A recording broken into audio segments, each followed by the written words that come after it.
بے زبان جانور کی بات تو چھوڑ دیجئے، ہم تو ہرے بھرے درختوں کو کاٹنا بھی غلط سمجھتے ہیں۔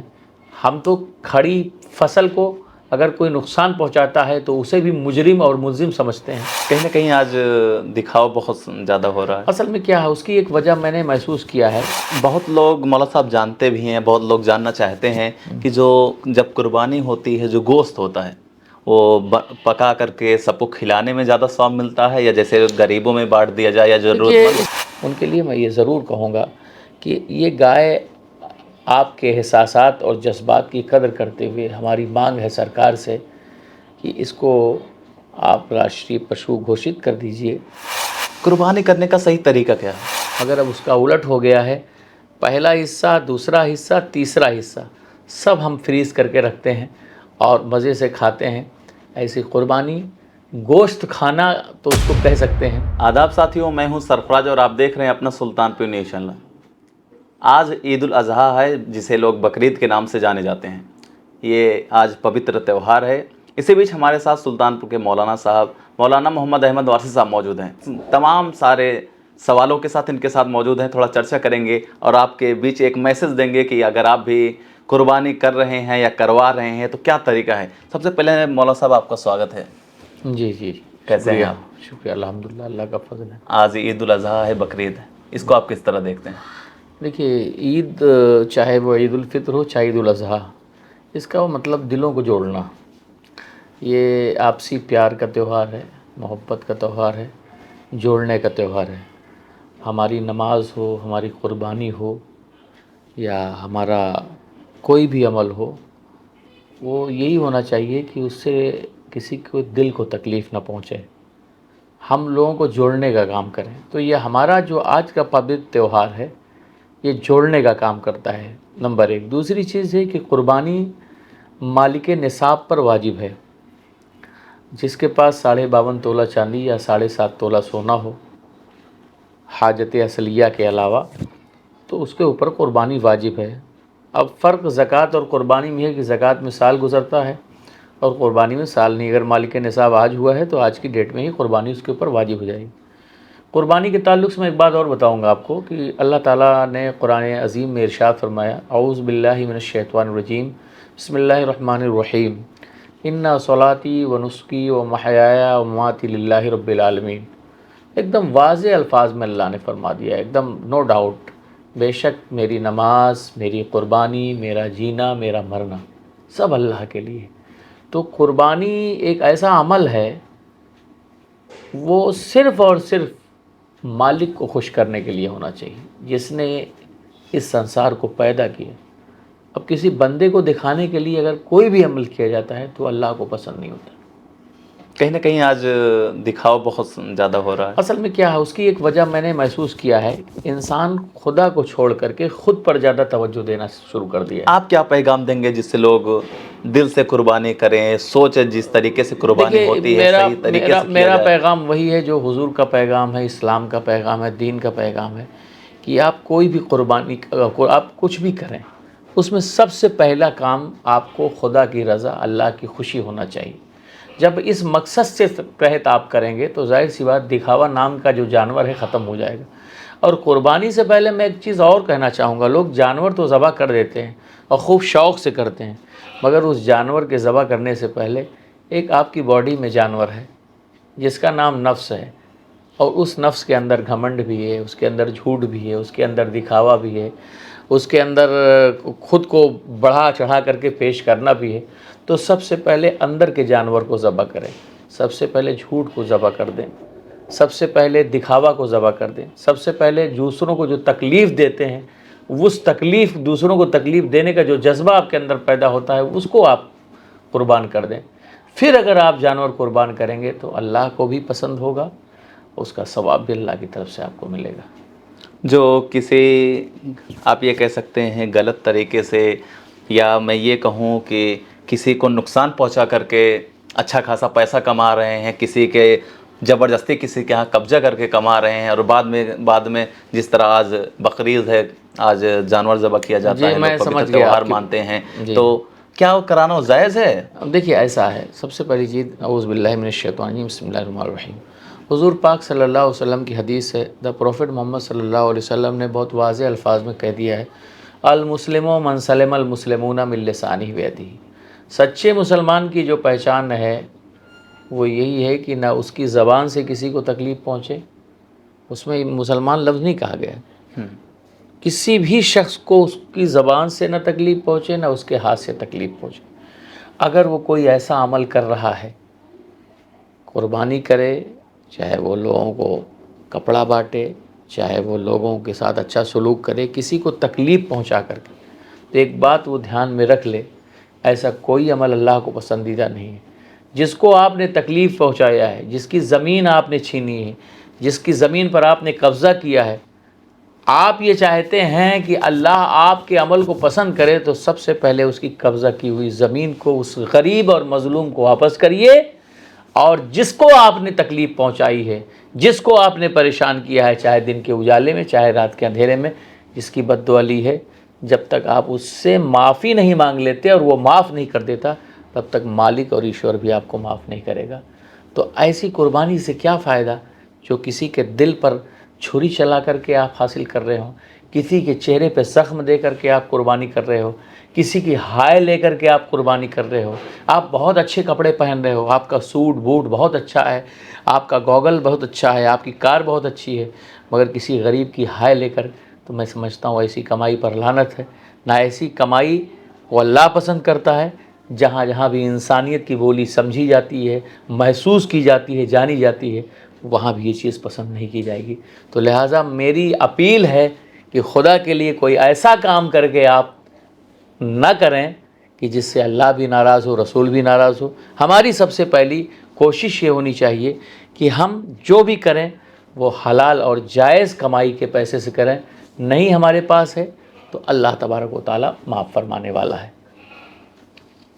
بہت لوگ مولا صاحب جانتے بھی ہیں، بہت لوگ جاننا چاہتے ہیں کہ جو جب قربانی ہوتی ہے، جو گوشت ہوتا ہے وہ پکا کر کے سب کو کھلانے میں زیادہ ثواب ملتا ہے، یا جیسے غریبوں میں بانٹ دیا جائے یا ضرورت مند اس کو دے کے دیا جائے لیے حصہ؟ جو طریقہ شریعت میں ہمارے متعین کیا گیا ہے کہ قربانی کا جانور جب ذبح کیا جائے تو اس کا مقصد تقرب الی اللہ ہو، یعنی اللہ سے نزدیکی، سب سے پہلی چیز ہے۔ اس کا گوشت ہے، خون ہے، اس سے نہیں، نہ گوشت پہنچتا ہے اللہ کی بارگاہ میں، نہ خون پہنچتا ہے، آپ کی سچی اور پکی نیت اس کی بارگاہ میں پہنچتی ہے۔ اب اس قربانی کے گوشت کا حکم یہ ہے کہ اس کے 3 حصے کیے جائیں۔ پہلا حصہ آپ کا ہے، دوسرا حصہ آپ کے رشتہ داروں کا ہے، اور تیسرے حصے میں ان غریب اور نادار لوگوں کا ہے جن کے پاس اللہ نے طاقت نہیں دی۔ مگر اب اس کا الٹ ہو گیا ہے، پہلا حصہ، دوسرا حصہ، تیسرا حصہ سب ہم فریز کر کے رکھتے ہیں اور مزے سے کھاتے ہیں۔ ایسی قربانی، گوشت کھانا تو اس کو کہہ سکتے ہیں، مگر اس کو قربانی کا نام کرپیا بالکل نہ دیا جائے۔ یہ اسلام کے ساتھ مذاق ہے، دین کے ساتھ مذاق ہے۔ کسی غریب کا حق جو آپ کی کمائی میں اللہ نے رکھا ہے اس کو مار کر کے آپ چاہتے ہیں کہ آپ اللہ کے ہاں اجر و ثواب پائیں، تو ایسی قربانی آپ کے منہ پر مار دی جائے گی۔ کہیں نہ کہیں آپ کہنا چاہ رہے ہیں دکھاوے کے لیے قربانی کی جاتی ہے، اس کے بعد میں گوشت خود ہی یوز کیا جاتا ہے۔ بالکل بالکل۔ تو اس کے 3 حصے ہوں گے، اس کا کوئی مطلب نہیں، کوئی مطلب نہیں۔ وہ قربانی آپ سمجھ لیے، قربانی اس کو نام ہی نہ دیجیے، اس کو آپ کہیے جانور کاٹا ہے انہوں نے کھا لیا ہے، اس کو قربانی نام ہی نہیں۔ قربانی تو اللہ کے نزدیک اللہ کا قرب حاصل کرنے کے لیے۔ حضرت ابراہیم علیہ السلام نے اپنے بیٹے حضرت اسماعیل علیہ السلام کو لے کر کے جب آپ منی تشریف لے گئے تو ان کو صرف اللہ کا حکم بجا لانا تھا۔ انہوں نے خواب میں یہ دیکھا کہ حضرت ابراہیم علیہ السلام نے اپنے بیٹے سے کہا کہ میں خواب میں دیکھتا ہوں کہ میں تمہیں ذبح کر رہا ہوں۔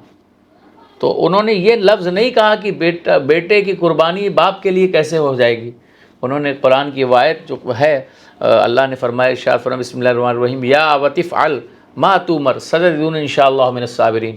اے میرے باپ، آپ وہ چیز کر لیجئے جس کو اللہ نے جس چیز کا آرڈر دیا ہے، اور ان قریب مجھے صبر کرنے والوں میں سے پائیں گے، صبر کرنے والوں کی جماعت میں سے پائیں گے۔ یعنی میں کچھ نہیں، جو اللہ کا آرڈر ہے، تو پھر جو اللہ کا آرڈر ہے ہم اس کو فالو کریں نا۔ ہم خدا کے آرڈر کو بھول کر کے ہم خود کے آرڈر کو فالو کر رہے ہیں، اپنے آرڈر کو، اپنے حکم کو ہم خدا کا آرڈر سمجھ رہے ہیں۔ اتنی بڑی مولانا بیوقوفی صاحب کی تھوڑا بات۔ اس کو بہترین طریقے سے بتائیے کہ قربانی کیوں ہوتی ہے، جس طرح بھی آپ نے بتایا۔ دیکھیے، قربانی یہ حضرت ابراہیم علیہ السلام کی سنت ہے۔ سرکار سے پوچھا گیا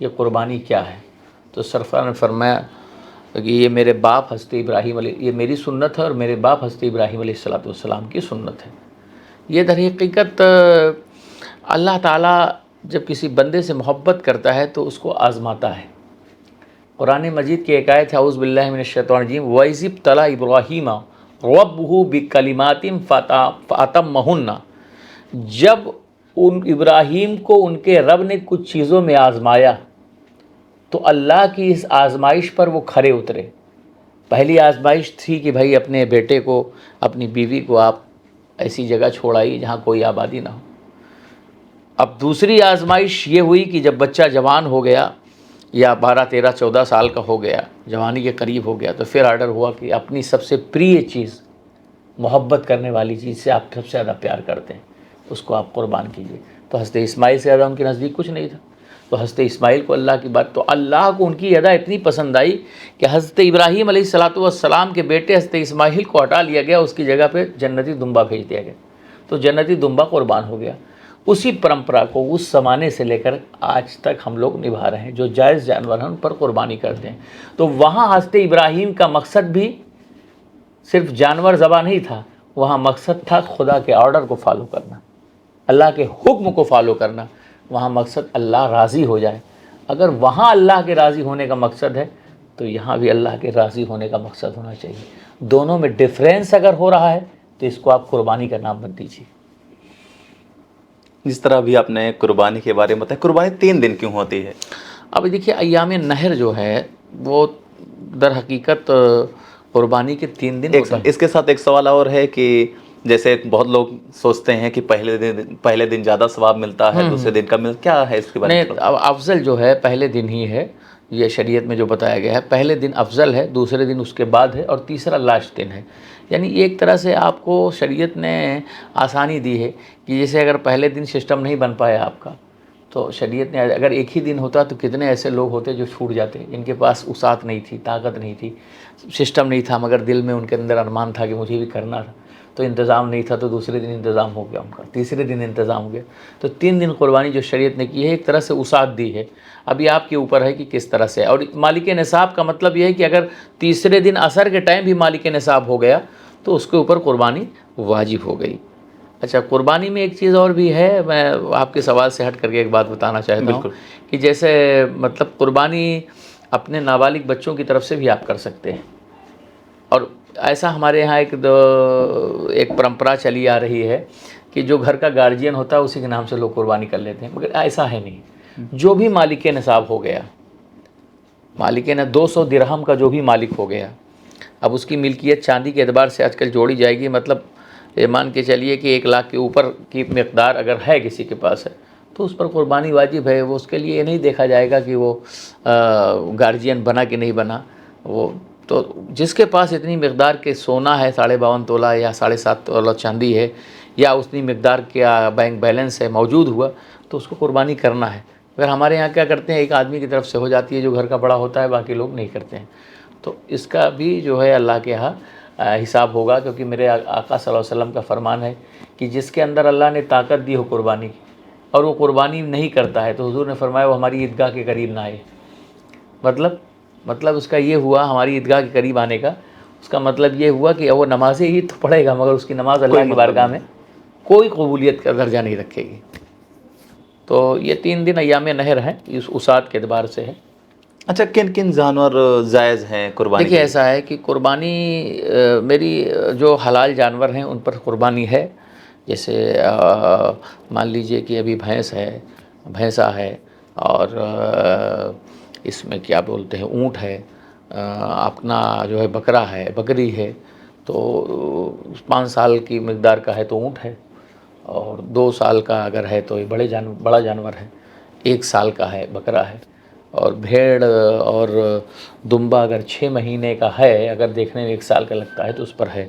مگر ہاں ایک بات اور وہ کہوں گا کہ جو پرتبندھت جانور ہیں، جن پر سرکار کی گائیڈ لائن کے مطابق ان پر پابندی ہے، تو ایک مسلمان کا فرض ہے کہ کسی کو اپنے نہ ہاتھ سے تکلیف پہنچائے، نہ زبان سے تکلیف پہنچائے، نہ کسی عمل سے تکلیف پہنچائے۔ اس پر میں ایک سوال آپ سے کروں گا کہ میں بات کروں اپنے ہندوستان کے تمام سارے جو بڑے مولانا ہیں وہ سمرتھن کر رہے ہیں کہ جس طرح گائے پر سرکار کی پابندی ہے، میں ڈائریکٹلی بتا رہا ہوں، گائے پر پابندی ہے، تو سمرتھن کر رہے ہیں مولانا گائے کو راشٹریہ پشو گھوشت کر دیا جائے. آپ اس کو کس طرح دیکھتے ہیں؟ دیکھیے، میرا ایک صاف صاف کہنا ہے کہ بالکل میں اس سے متفق ہوں. جو لوگ گائے کے نام پر سیاست کر رہے ہیں یا گائے کو مطلب آلہ کار بناتے ہوئے آپس میں ایک دوسرے کو نقصان پہنچا رہے ہیں، ہندوستان کی گنگا جمنی تہذیب کو دار کر رہے ہیں، ان کے لیے میں یہ ضرور کہوں گا کہ یہ گائے آپ کے احساسات اور جذبات کی قدر کرتے ہوئے ہماری مانگ ہے سرکار سے کہ اس کو آپ راشٹریہ پشو گھوشت کر دیجئے، تاکہ جو فرقہ پرست طاقتیں فتنے کا دروازہ کھولے ہوئے ہیں اور اس کے نام پر کسی بے گناہ کی موب لنچنگ ہو رہی ہے، مارے جا رہے ہیں، ستائے جا رہے ہیں، ٹرینوں میں حادثات ہو رہے ہیں، کسی مخصوص ورگ کو نشانہ بنایا جا رہا ہے، تو اگر سرکار اس کو راشٹریہ پشو گھوشت کر دیتی ہے تو بہت سارے فتنوں کا دروازہ بند ہو جائے گا. اس کے بعد بھی اگر کوئی کسی بھی سمودائے کا ہو، اگر یہ عمل کرتا ہوا پکڑا جاتا ہے تو سرکار کو چاہیے، ہم سرکار سے مانگ کرتے ہیں کہ اگر پرتبندھت جانور کو کوئی استعمال کر رہا ہے، قربانی کر رہا ہے یا اس کو کاٹ رہا ہے تو اس کو سزائے موت سے کم نہ دیا جائے. کہیں نہ کہیں آپ کہنا چاہتے ہیں جس طرح ہمارا ہندوستان ایک گنگا جمنا تہذیب کی طرح جانا جاتا ہے وہ ہمیشہ بنا رہے. ہمارا مقصد ہے کہ ہندوستان یہ سونے کی چڑیا ہے، یہ امن کا مقام ہے، اور میرے آقا صلی اللہ تعالیٰ علیہ وسلم نے اس کے تعلق سے تو کہا تھا امیر عرب کو خوشبو آتی ہے جس جگہ سے، میرا وطن وہی ہے، میرا وطن وہی ہے. تو میرے آقا صلی اللہ علیہ وسلم کو اس جگہ سے تو محبت کی خوشبو آتی ہے. تو یہ محبت کا مقام ہے، تو جہاں محبت کی جگہ ہو اس کو نفرت کا مقام بنانا صحیح نہیں. تو ہر وہ عمل جس سے نفرت کو بڑھاوا ملے، ہم سب کو مل کر کے متحد ہو کر کے اس عمل کو ختم کرنا ہوگا. ایسی شمع جلانی ہوگی، ایسی روشنی جلانی ہوگی، یا یوں کہہ لیجیے ایسی مشال جلانی ہوگی جہاں پہ ایک ہاتھ ہندو کا ہو، ایک ہاتھ مسلمان کا ہو، ایک ہاتھ سکھ کا ہو، باہمی مل کر کے اس مشال کو لے کے چلیں گے تو ملک کے ہر کونے میں روشنی پھیلے گی. یہی ہمارا ہندوستان ہے، یہی ہماری سبھیتا ہے، یہی ہماری پہچان ہے. ہم کسی کے جذبات اور احساسات سے نہ کل کھلواڑ کرتے تھے، نہ آج کھلواڑ کرتے ہیں. ہمارا مذہب امن کا مذہب ہے، مانوتا کا مذہب ہے، انسانیت کا مذہب ہے. بے زبان جانور کی بات تو چھوڑ دیجئے، ہم تو ہرے بھرے درختوں کو کاٹنا بھی غلط سمجھتے ہیں. ہم تو کھڑی فصل کو اگر کوئی نقصان پہنچاتا ہے تو اسے بھی مجرم اور ملزم سمجھتے ہیں. تو پھر چہ جائے کہ کسی کے جذبات اگر جڑے ہوں تو خدا کے لیے اس کے نام پر سیاست کرنا بند کیجئے. ہم آپس میں متحد تھے، متحد ہیں اور متحد رہیں گے. ہمارے کسی عمل سے کسی کو ٹھیس پہنچے، نقصان پہنچے، یہ ہمیں گوارا نہیں. واپس آتے ہیں اپنے سوالوں پر. قربانی کرنے کا صحیح طریقہ کیا ہے؟ قربانی کریں گے، جانور کو بائیں پہلو پر لٹائیں اور اس کے بعد دعا پڑھیں. اِنَّ صَلَاتِي وَنُسُكِي وَمَحْيَايَ وَمَمَاتِي لِلَّهِ رَبِّ الْعَالَمِينَ لَا شَرِيكَ لَهُ وَبِذَلِكَ أُمِرْتُ وَأَنَا أَوَّلُ الْمُسْلِمِينَ اللهم لك ومنك بسم اللہ اللہ اکبر کہہ کر کے اس کے گلے پر چھری پھیریں، اور جب تک رگیں کٹ نہ جائیں تینوں تب تک چھری پھیرتے رہیں، اور جانور کو پکڑے رہیں جب تک ٹھنڈا نہ ہو جائے، تب تک اس جانور سے کھال وغیرہ نہ اتاری جائے. کیونکہ ہمیں کسی کو تکلیف نہ زندے میں پہنچانا ہے، نہ موت کے وقت تکلیف پہنچانا ہے. جو شریعت کا قانون ہے اس کے اعتبار سے کریں، اور اس کے بعد پھر ہم دعا پڑھیں جس کے نام سے قربانی ہے. خود کے نام سے قربانی کرنی ہے تو آپ منی لگائیں گے، اللہم تقبل منی کما تقبلت من خلیلک ابراہیم و حبیبک محمد صلی اللہ علیہ وسلم. اور مان لیجیے کئی حصے دار ہیں تو سب کا نام لینا پڑے گا. اللہم تقبل من فلاں ابن فلاں. بیوی ہے، شادی شدہ ہے تو بیوی ہے تو شوہر کا نام ہوگا، وہی لڑکی شادی شدہ اس کے شوہر کا نام ہوگا، نہیں شادی شدہ ہے تو اس کے باپ کا نام ہوگا. اور تو یہ طریقہ ہے. چلیے، بہت بہت شکریہ مولانا صاحب، آپ نے قیمتی سمے دیا. تو عید بقرعید پر، عید الاضحیٰ ہے، بقرعید ہے آج، آپ کیا میسج دیں گے، کیا پیغام دیں گے آج؟ بس یہ دلوں کو جوڑنے کا تہوار ہے. خدا کے لیے کوئی ٹوٹا ہوا دل آپ کو راستے میں ملے، کسی کے چولہے میں کسی کا چولہا ٹھنڈا ہو تو تو اس چولہے میں آگ روشن کر دیجیے. یہی آج کے دن کا پیغام ہے. کوئی شخص قسم پرسی کے عالم میں ہے, اس کے چہرے پر مسکراہٹ بکھیر دیجیے. خدا کے لیے اللہ نے اگر آپ کو وسعت اور طاقت دی ہے اور آپ نے قربانی کیا ہے تو اس کو فریز کا حصہ نہ بنائیے, بلکہ دوسروں کی ہانڈیوں تک پہنچانے کا سامان مہیا کیجیے. آج آپ کسی کے چہرے پہ مسکراہٹ بکھیریں گے, کل اللہ آپ کے چہرے پہ مسکراہٹ عطا فرمائے گا. یہی پیغام ہے. چلیے بہت بہت شکریہ. یہ تھے ہمارے ساتھ مولانا محمد احمد وارثی صاحب. آج عید الاضحیٰ ہے, بقرعید کے نام سے لوگ جانتے ہیں. آج پورے دیس میں بقرعید منایا جا رہا ہے, بقرعید کا جشن منایا جا رہا ہے. بقرعید کے دن 3 دن, جس طرح بھی کئی سارے سوالوں کے ساتھ ہم نے مولانا صاحب سے بات کی, جس طرح انہوں نے جواب دیا, بتایا کہ 3 دن لگاتار قربانی ہوتی ہے. جو جائز جانور ہیں ان کو ذبح کیا جاتا ہے, سچی نیت سے ہوتی ہے. کہیں نہ کہیں ایک لگاؤ ہوتا ہے. یہ جو تہوار ہے یہ مسلم دھرم کا, یا یہ کہہ سکتے ہیں آپ اسلام دھرم کا بہت پوتر تہوار ہے. بہت سارے لوگ جاننا چاہتے تھے کہ آخر قربانی ہوتی کیوں ہے, اگر ہوتی ہے تو صحیح طریقہ کیا ہے, کرنے کا مقصد کیا ہے. تمام سوالوں کے ساتھ ہم نے ان سے بات کی, انہوں نے جواب دیا. اور جس طرح آج پورے دیس میں, ہمارا دیس ہندو مسلم ایکتا کا پرتیک ہے, ہمیشہ امن چین شانتی کی دعا مانگی جاتی ہے. اسی طرح پورے دیس میں آج صبح پہلے عید الاضحیٰ کی نماز ہوئی, اس کے بعد میں قربانیاں شروع ہوئی. آپ بھی اگر جانتے ہوں گے, دیکھتے ہوں گے, سنتے ہوں گے کہ آپ کے یہاں بھی کس طرح قربانی ہو رہی ہے. سب لوگ ایک دوسرے سے آپس میں مل رہے ہیں. ہماری پوری ٹیم کی طرف سے آپ سبھی کو عید الاضحیٰ کی دلی مبارکباد. شکریہ.